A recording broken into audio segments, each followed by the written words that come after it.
అమ్మ ఓకే. వాళ్ళు లేనప్పుడు, ఇంట్లో ఓకే. ఎవరు లేనప్పుడు ఓకే. ఓకే. చీర కట్టుకుంటూ ఆ!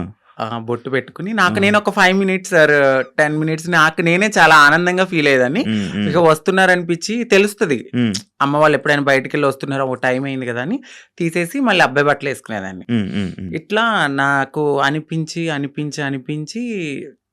ఒక టీనేజ్ వచ్చింది. హ్మ్. ఇంటర్ చదువుతున్నప్పుడు ర్యాగింగ్ ఎక్కువైపోయింది బాగా. హ్మ్. అక్కడ కూడా సేమ్ సేమ్ డైలాగులు సేమ్ ఇది. సేమ్ ఒక ఆడింగోడ, హ్మ్. చెక్క, 0.5 హ్మ్. నీ నడకేంటి ఇలా ఉంది? నువ్వేంటి ఇలా ఉన్నావు? అమ్మాయిలతో ఎక్కువ ఆడుకుంటున్నావు అంటే నువ్వు అదేరా? హ్మ్. అట్లా ఇట్లా నన్ను చాలా అంటే చాలా. హ్మ్. ఇక ఏడవడానికి గూడా నాకు కన్నీళ్ళు సరిపోయేవి గాదు. హ్మ్. హ్మ్. ఇక ఇదే నాకు లైఫ్‌లో ఒక టర్న్ వచ్చిందేంటంటే నేను డాన్స్ బా చేసేదాన్ని. హ్మ్. హ్మ్.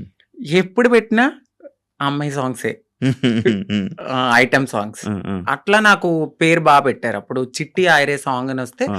సో నన్నప్పుడు చిట్టి చిట్టి అని పిలిచేవారు. చిట్టి కాస్త చిట్టి నాయుడు అయిపోయిందప్పుడు. ఓకే. అప్పుడు చిట్టి నాయుడు అని పిలవడంతో చాలా మందికి చిట్టి నాయుడు అని తెలుసు. ఓకే. ఎక్కడ ప్రోగ్రామ్స్ ఉన్నా హ్మ్. వెళ్ళేదాన్ని. ఓకే. డాన్స్ చేసేదాన్ని. ఓకే. మనీ సేవ్ చేసుకునేదాన్ని. ఓకే. అమ్మాయి సాంగ్స్ చేసేదాన్ని. ఓకే.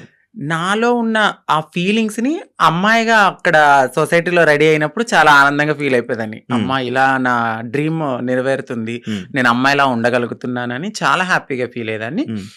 ఎప్పుడైతే ఆ మేకప్ నుంచి బయటకొచ్చి నేను అబ్బాయిలా ఉండేదాన్నో మళ్ళీ అదే రొటీన్. హ్మ్. హ్మ్. ఫ్రెండ్స్‌తో గాని, హ్మ్. లేకపోతే చుట్టుపక్కలోళ్ళతో గాని, హ్మ్. మీ అబ్బాయి ఏంటి ఇలా చేస్తున్నాడు? నేనెక్కువ మా మమ్మీకి హెల్ప్ చేసేదాన్ని. గిన్నెలు తోమేదాన్ని, హ్మ్. హ్మ్. ఇల్లు తుడిచేదాన్ని. అట్లా చేసేదాన్ని. మా అమ్మగారు వద్దనేవారు. హ్మ్. చుట్టుపక్కలోళ్ళు నన్ను చూసి నవ్వేవాళ్ళు. హ్మ్. హ్మ్. కానీ మా అమ్మగారికి ఎప్పుడు ప్రతి తల్లికి తన కొడుకు రాజే. అవును. ఎలా ఉన్నా గూడా. అవును. సో, నన్ను గూడా అట్లానే అనుకున్నారు. హ్మ్. ఒక 18, 19 ఇగ వచ్చేసినియి.